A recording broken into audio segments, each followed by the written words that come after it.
Bonjour à tous, je vous invite à vous abonner à cette chaîne, à aimer, à partager, à commenter ces vidéos, c'est très important. C'est une manière de nous soutenir. Merci à vous tous. Et nous retrouvons Pascal Pointu, toujours le même, vice-président national du mouvement de la ruralité, président régional du mouvement de la ruralité dans le Puy-de-Dôme en particulier. Et Pascal Pointu, aujourd'hui vous souhaitez nous parler du loup, du coup du loup surtout. Oui, absolument. Bon, on va passer des oiseaux aux prédateurs. Ces pauvres oiseaux, moi ça m'ulcère. Quand j'ai eu le cas que Nawel m'a confié, cette défense, ça m'a ulcéré et je lui ai dit, vas-y Nawel, parce que il faut vraiment défendre ces pauvres petites gens.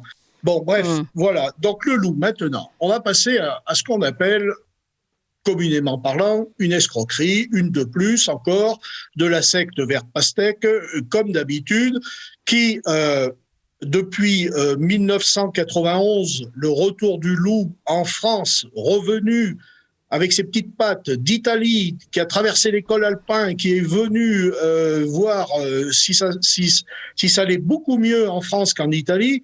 Alors bon, juste une remarque, hein, le dernier loup qui a été tué en France, ça remonte à 1940 dans la Haute-Loire. Donc le loup aurait mis 50 ans pour traverser les Alpes.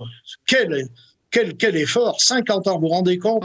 Et comme par hasard, il est revenu au même moment où on le classait comme espèce strictement protégée à la Convention de Berne, signée par la France en 1989, et la directive Faune Habitat, qui a suivi en 1992. Je vous sens un tantinet sarcastique là. Oui, parce que si vous voulez, on est en train de faire croire à des millions de Français, les ruraux le savent très bien, nos éleveurs de l'arc alpin le savent très bien, le loup n'a jamais été remis sur le territoire national venant d'Italie, de Suisse ou d'Allemagne. Il est venu parce que l'homme a voulu le réinstaurer, Vous voulez dire qu'il n'est jamais revenu naturellement avec ses petites pattes.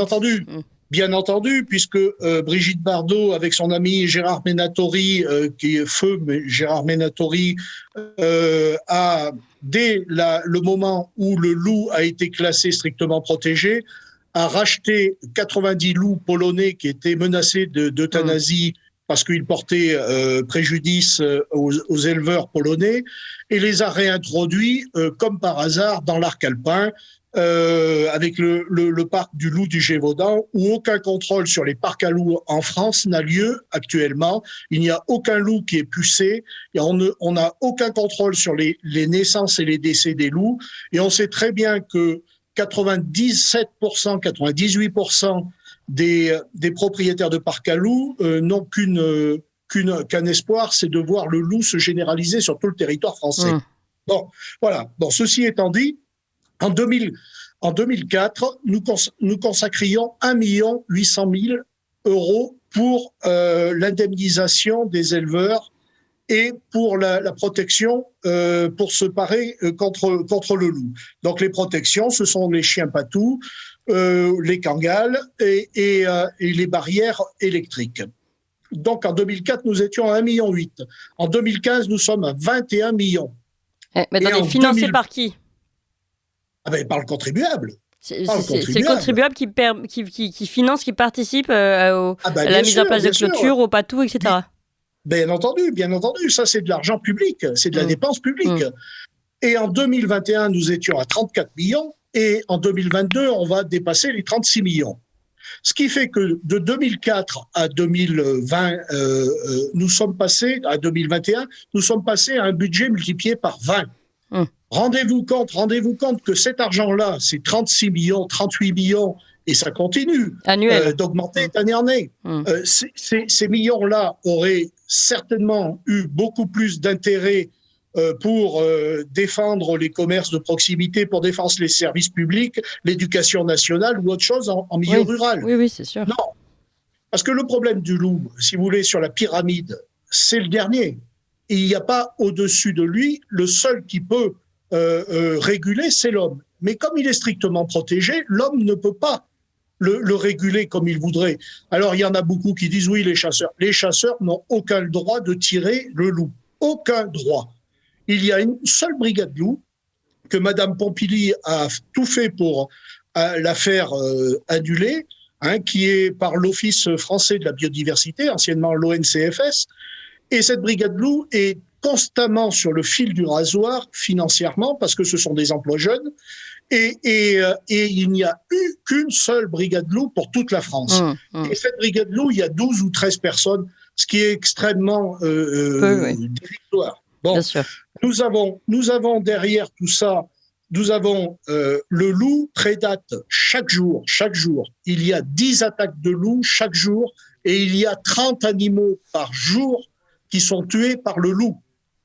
Donc, jusqu'à un certain moment, il va falloir quand même y arrêter parce que là, nous avons... Ces 30 animaux, pour le coût de la perte de ces animaux tombe évidemment dans les déficits des éleveurs.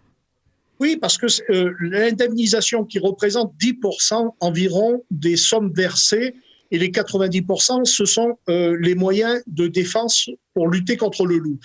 Cet argent-là est pris sur la PAC, est pris sur de l'argent qui devait revenir aux éleveurs. Et la PAC, c'est quoi? C'est de l'argent public que la France verse à Bruxelles, d'une part pour être redistribué. Vous vous rappelez de Margaret Thatcher dans les années 80 avec I Want My Money Back, qui disait sur la PAC qu'il fallait que ça lui revienne. Et nous, en France, on investit énormément sur la PAC et on a un retour qui est moindre. Mais là, il y a beaucoup à redire aussi. Mais on prend de l'argent à des éleveurs qui devaient revenir à des éleveurs pour leur payer des dommages que des écologistes et des animalistes ont exigé que ce soit ainsi. Donc voilà, pour résumer, Pascal, pour résumer, le loup nous coûte de l'argent, 36 millions d'euros pour ce loup.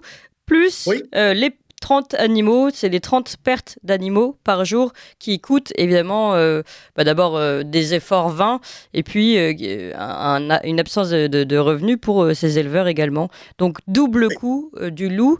Je pense qu'on va organiser une table ronde avec débat sur le loup. On en avait déjà fait une, mais avec débat parce que beaucoup attendent aussi qu'on ait puisse échanger des arguments. Et il y a une fake news qui consiste à dire, les animalistes vous disent que ça se passe bien dans les autres pays européens. Il y a moins d'un mois, à Saint-Jean-de-Bournay en Isère, avec notre représentante Odile Giton et les maires, on a signé une convention parce que les éleveurs européens en ont marre. Et moi, je travaille avec Mélanie Mais on avait Brunet. parlé d'une marche aussi en Allemagne, d'éleveurs qui en avaient marre aussi. Voilà, ce sont 11 pays qui se sont retrouvés en France pour signer une convention pour dire ça suffit.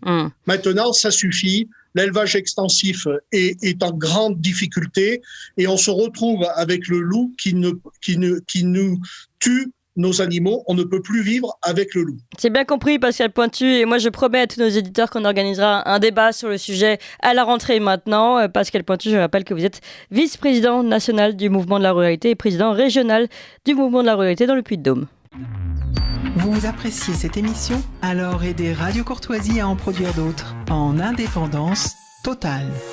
Rendez-vous sur soutenir.radiocourtoisie.fr. Merci d'avance.